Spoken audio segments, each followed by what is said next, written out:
Hello, welcome to episode 7 of Building Magic Polyglot Applications. Today is going to be a quick demo I put together on the fly to demonstrate a CRUD app built using the math stack. The math stack, as you know, is based around Magic, Python, though the P for Python is silent, Alpine.js, Tailwind, and HTMX. In truth, there's no Alpine.js used in this demo. We'll get into that in another episode. And today there's no Python. So Magic is holding up both the letters M and A. Let's quickly cover where you can find out more about each of the technologies we're using. If you grab the EP7 folder from the GitHub repository, you'll find notes.txt, and that contains the links to all the resources we're interested in. First, let's look over Tailwind. Tailwind was designed to be a clear, ready alternative to CSS design systems like Bootstrap that you might be familiar with. But Tailwind occupies the same mental model and perspective that allows for the invention of things like Magic and HTMX. There's no external style sheets. Everything is right there in your HTML template. It allows you to build working layouts from small, atomic directives that you'll quickly come to treat as a second language. It's become really popular and has been used to build things at NASA, ChatGPT, Netflix, and Shopify, among others. There are a couple of ways to incorporate Tailwind in your workflow, in your build system, that can make for really tight, lean production bundles. But to get started, I suggest you look at the Play CDN tab and get started with that. The documentation and examples are great. You'll be up to speed in no time.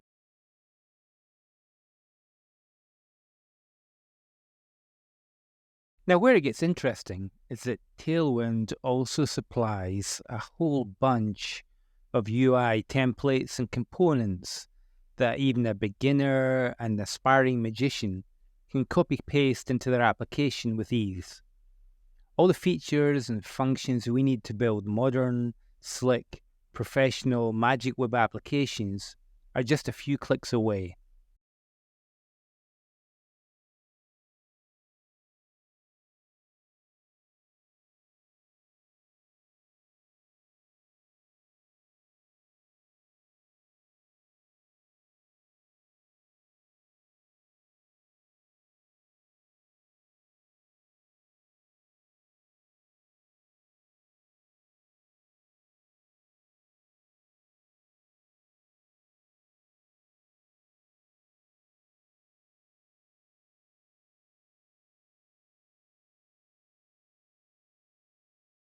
Forms, cards, sidebars, modals, it's all there.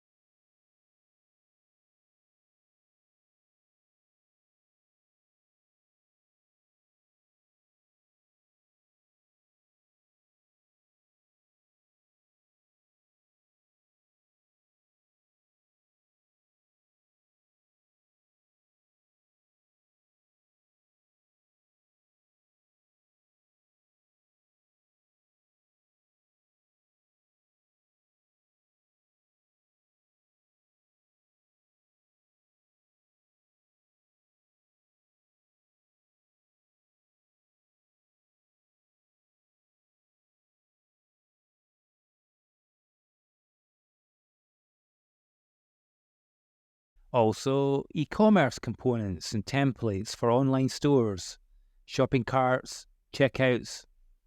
Beautiful.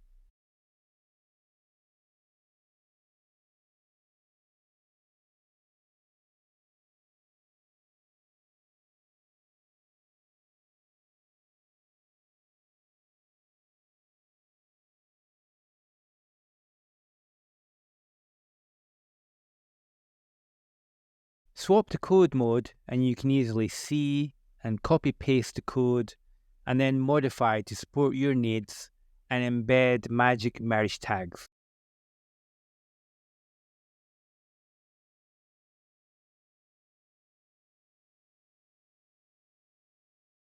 Now, Tailwind is so popular that a vibrant third-party ecosystem of other vendors has sprung up around it. And one of those that we're going to use today in our demo is Flowbite. They also have a rich set of components and templates on top of Tailwind, and with ready access to small code snippets, just as easy to implement.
Specifically, we're going to cherry pick a small part of an extensive open source admin dashboard suite they have on GitHub that includes CRUD components.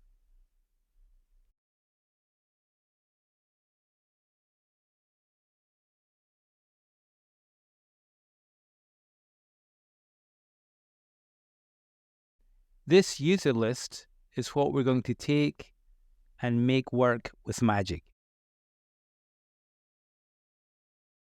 Just to round out the other technology we're using today, we introduced the marvelous HTMX framework in episode 5, and you can find out all about it at htmx.org.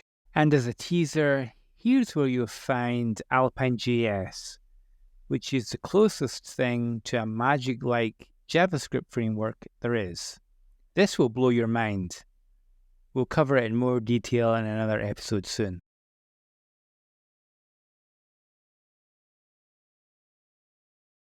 Okay, for a shy guy, I sure do a hell of a lot of talking. Let's get into the magic application, we'll see it run, and then we'll get into the code.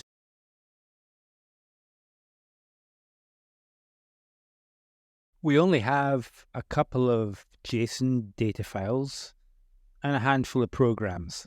Let's put magic into runtime to support the application and see it run. We'll swap to Visual Studio Code where we have the EP7 folder open. We'll access the templates folder and have a look at index.html. This is a simple redirect into the entry point for the application. And if we have Live Server installed as an extension in Visual Studio, we can launch straight from the editor.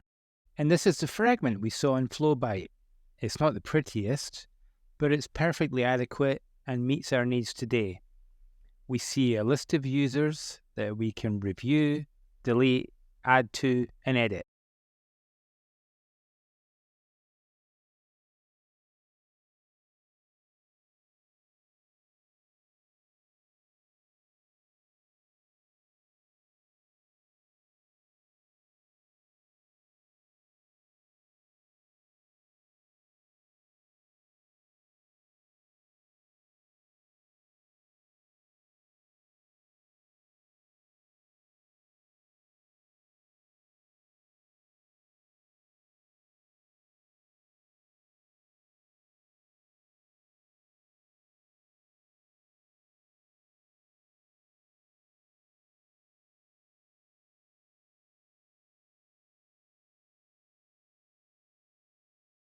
Okay, cool. That's the limits of the demo. The only other thing I have, just in case you choose to set this up for yourself, is that on the alert icon, I have a little Hello World feature just to prove, as you set it up, that the initial plumbing is working. We'll shut down Magic Runtime and look at the code. So we saw two JSON database files I'm using just for convenience in this demo. It's not really for production. We have a counters file to hold a running count of new user IDs as they are allocated, and a users file of all the users we manage. We can also look on disk and see the physical files in each case and examine the schema.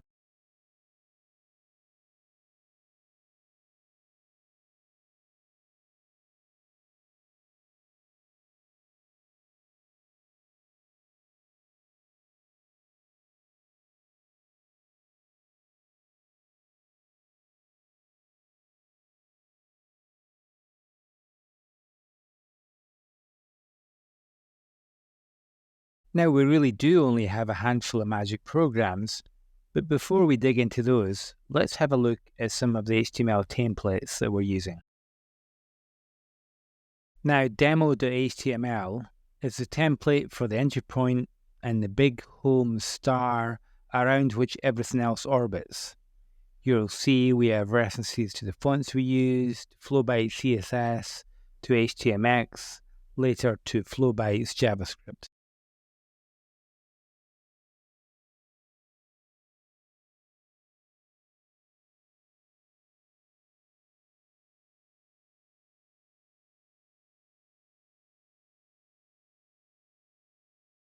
Here we have 3 lines of HTMX code that make the hello world on the alert work. We have an HX get, an HX target, and an HX swap. So we call the Magic program message text.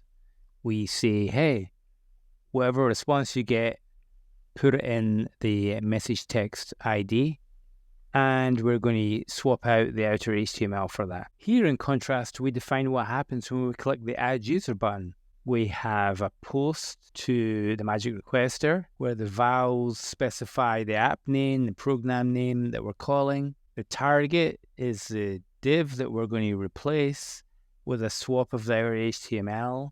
What's new here is that there are some Flowbite attributes, data model target, data model toggle, and those allow us to control the visibility for the add user modal div. Here we can see that I've put some HX attributes on a table header, and this allows us to refresh the table on demand as a kind of side effect. It's a kind of cheat, but also in production we might have sorting or filtering on the table, and this allows us to achieve that.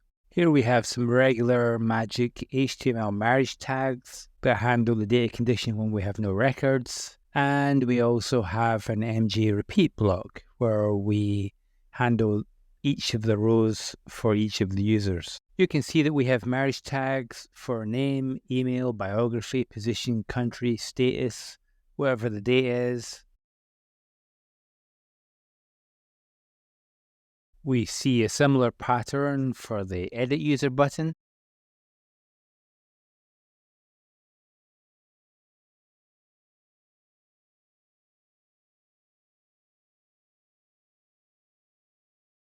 And for the Delete User button.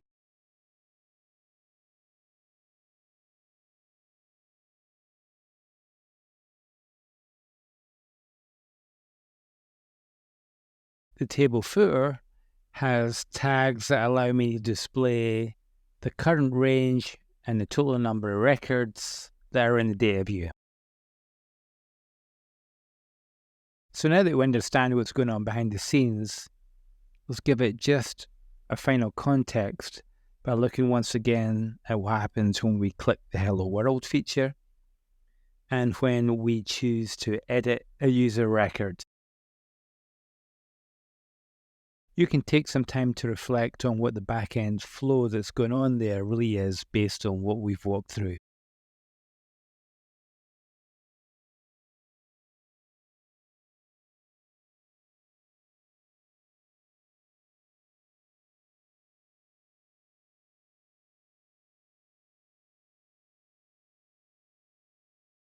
Each of the magic endpoints called have their own templates to return an appropriate response.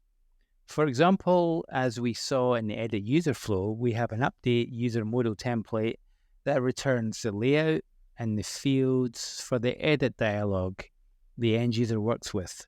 We have name, email, position, etc.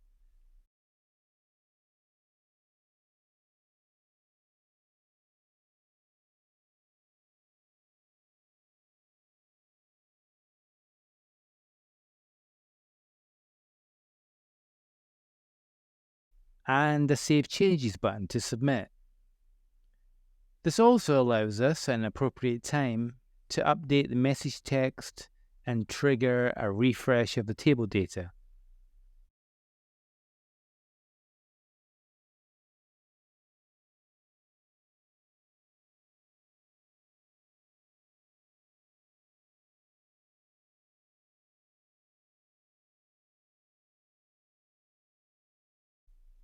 Table HTML supports that data refresh and also updates, when necessary, the message text and footer.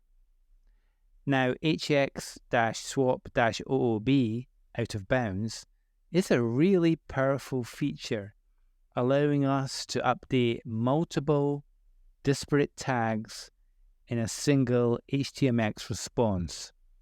It's kind of like a superpower. Let's look at the magic programs in the application. I won't walk through everything, but let's have a look at the edit user flow. Update user modal returns the data we need to present the edit user modal dialog. We grab the request user ID and link to the users table for that record. Next, we merge those fields into the template.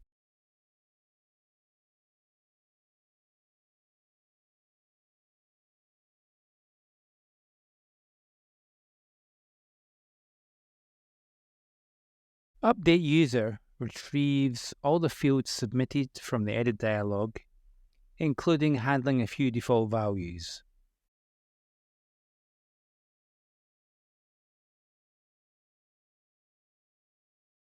Next, we pass all those values to validate user record to check we have everything we need to update a user record with appropriate values.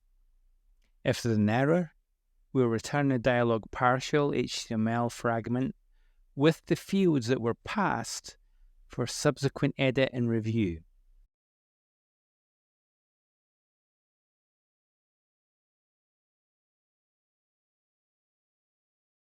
But if the fields passed are valid and correct, we'll update the current record to the database.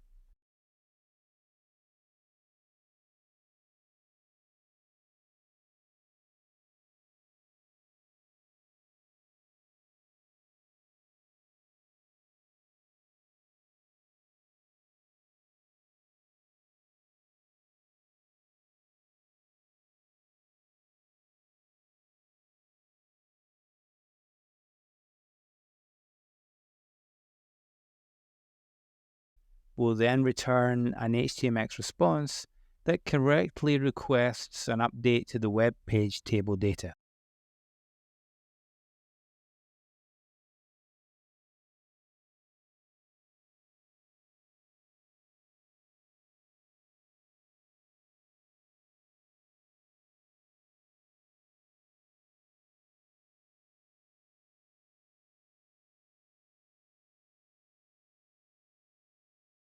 Let's swap to runtime and look at that front-end edit user flow one more time.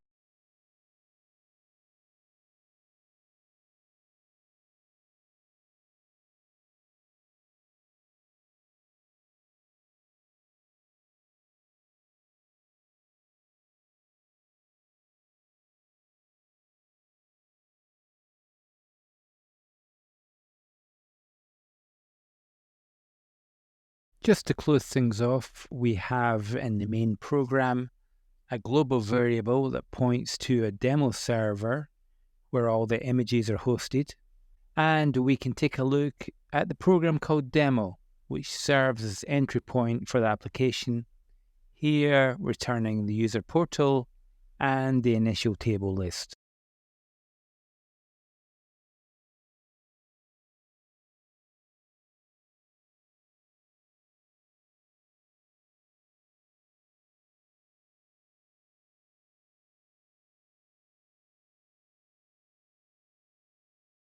Program 10, validate user record, checks that the values we've received to either create or edit a user are complete and correct, while program 11, get next user ID, simply returns the next appropriate sequence number as we create new users.